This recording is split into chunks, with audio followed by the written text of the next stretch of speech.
বৈধভাবে কুয়েতে এসেও অবৈধ হয়ে যাচ্ছেন অনেক প্রবাসী ভাই বোনেরা। অনেকে বাংলাদেশ থেকে তাছাড়া আরবের বিভিন্ন দেশ থেকে অনেক প্রবাসী ভাই বোনেরা জানতে চেয়েছিলেন যে বৈধভাবে কুয়েতে গিয়ে কেন কিছুদিন পর আবার অবৈধ হয়ে কুয়েত থেকে বাংলাদেশে ফিরে আসছে প্রবাসী ভাই বোনেরা। এটা কেন হচ্ছে? এটা কি কুয়েতের কোনো আইনের দোষ? তারা কি আইনগতভাবে কোনো জটিলতা করছে, নাকি বাঙালি ভাইরাই কোনো ভুলের মধ্যে আছে বা তারাই ভুল করছে? তো এই সম্পূর্ণ বিষয়টি আজকে আপনারা বুঝতে পারবেন। তার জন্য ভিডিওটি শেষ পর্যন্ত দেখুন এবং ভিডিওটি শেয়ার করে দিন অন্যান্য প্রবাসী ভাই বোনদের মধ্যে, যাতে তারা সচেতন হতে পারে।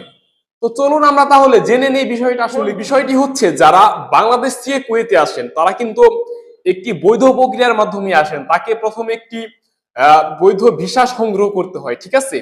তো যারা ভিসা সংগ্রহ করার পর তার কিন্তু এতে খরচ হয় প্রায় 7 লক্ষ থেকে 12 লক্ষ টাকা তার কিন্তু খরচ হয়। এরপর 7 থেকে 12 লক্ষ টাকা খরচ করে আসার পর যখন একটি প্রবাসী ভাই 7 মাস 8 মাস 10 মাস 12 মাস কাজ করার পরে এই কুয়েতি আইন শৃঙ্খলা বাহিনীর কাছে আটক হয় এবং তারা বাংলাদেশে ফিরে আসে, তো এখানে কি কুয়েত সরকারের দোষ, নাকি আমাদের বাংলাদেশিদের পুরোটাই ব্যর্থতা?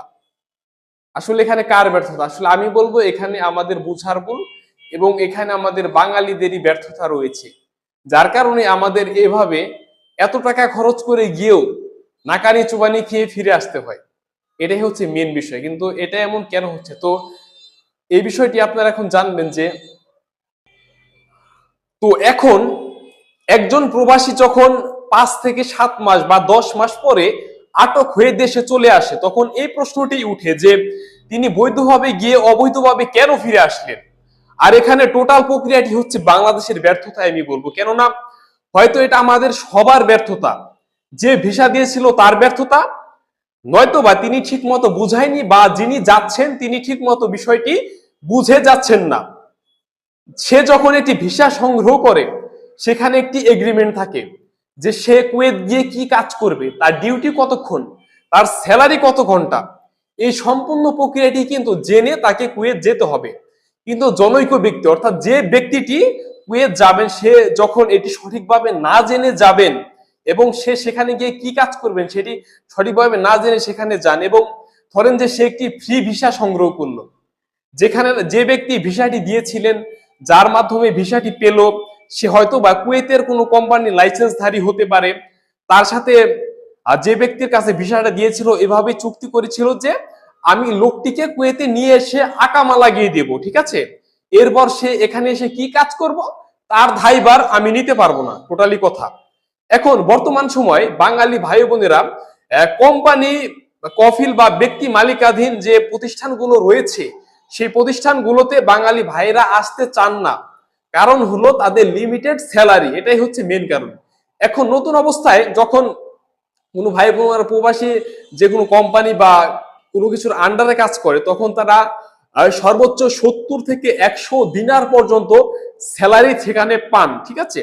যেটা বাংলাদেশে 20-25 হাজার টাকার মতো হবে। তো যেহেতু একজন বাঙালি অনেক টাকা খরচ করে কুয়েতে আসেন, প্রায় 7 থেকে 12 লক্ষ টাকা, আসার পর তখন তিনি হিসাব করেন যে আমি যে 20,000 টাকা, 25,000 টাকা, 30,000 টাকা, এ টাকা দিয়ে আমি কি করব? আর যে কারণে তারা এরকম ফ্রি ভিসার দিকে ঝুঁকে পড়ছেন, ভাবছেন যে আমি আমার ইচ্ছা মতো কাজ করব এবং আমি আমার মতো ইনকাম করব এখান থেকে, এরকম একটা চিন্তা ভাবনা থাকে। অথচ এই ফ্রি ভিসাটি হচ্ছে ফাঁদ, এবং এই ফাঁদই হচ্ছে একটি অবৈধ প্রক্রিয়া। ওকে, তো আর আমি প্রথমেই শুরু করেছিলাম যে বৈধভাবে বাঙালিরাও আসলো, কিন্তু ফিরে গেল অবৈধ হয়ে, জেল খেটে, হাজত খেটে অবৈধ হয়ে ফিরে গেল কেন? আশা করছি আপনারা বিষয়টি বুঝতে পেরেছেন। তো এবং কোনো কোম্পানি বা কফিলের এগ্রিমেন্টে এসে বাইরে কোনো কাজ করার সুযোগ নাই, ঠিক আছে? এটাও কিন্তু একটি অবৈধ পন্থা। আর এভাবেই যে 5 মাস 7 মাস পরে দেশে ফিরে আসতে হয় তাদের, কেউই বলতে পারবেন না এভাবে কেউ এসে ভালো কিছু করতে পারছে। কারণ কুয়েতে যাওয়ার পর তাকে তার পরিবেশটা অ্যাডজাস্টমেন্ট হতে বা সেখানে তাকে সেটেলমেন্ট হতে প্রায় 2 থেকে 3 বছর সময় লাগে। তারপর সে আস্তে আস্তে ভালো একটা টাকার মুখ কিন্তু দেখতে পারে।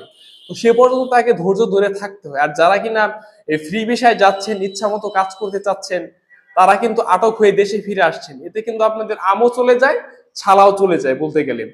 তো পরিশেষে একটি কথাই বলবো, যারা বাংলাদেশ থেকে কুয়েতে যাবেন তারা অবশ্যই বৈধভাবে যাবেন এবং সঠিকভাবে কোনো কোম্পানির আন্ডারে বা কফিলের আন্ডারে যাবেন, এবং সেখানে যাওয়ার পর আপনাদের অবশ্যই সময় দিতে হবে, 2 বছর 3 বছর 4 বছর, এরপর আপনারা আস্তে আস্তে ভালো একটা ইনকাম করতে পারবেন। আপনাকে ধৈর্য ধরতে হবে। আর আপনি যদি আগে ফ্রি ভিসা নামক যে ফাঁদগুলো রয়েছে সেগুলোই পড়ে যান এবং লোভে পড়ে যান, তাহলে কিন্তু আপনাকে যে টাকাগুলো খরচ করে যাবেন সেগুলো খোয়াতে হবে এবং আপনাকে খালি হাতে ফিরে আসতে হবে। তো এই ছিল আজকের আপডেট। এই নিয়মিত বিভিন্ন দেশের প্রবাসের আপডেট পেতে আমাদের এই চ্যানেলটি সাবস্ক্রাইব করে রাখুন এবং পাশে থাকা বেল আইকনটি ক্লিক করে রাখুন। আপনার সাথে দেখা হচ্ছে পরবর্তী ভিডিওতে। সে পর্যন্ত ভালো থাকবেন, সুস্থ থাকবেন। আল্লাহ হাফেজ।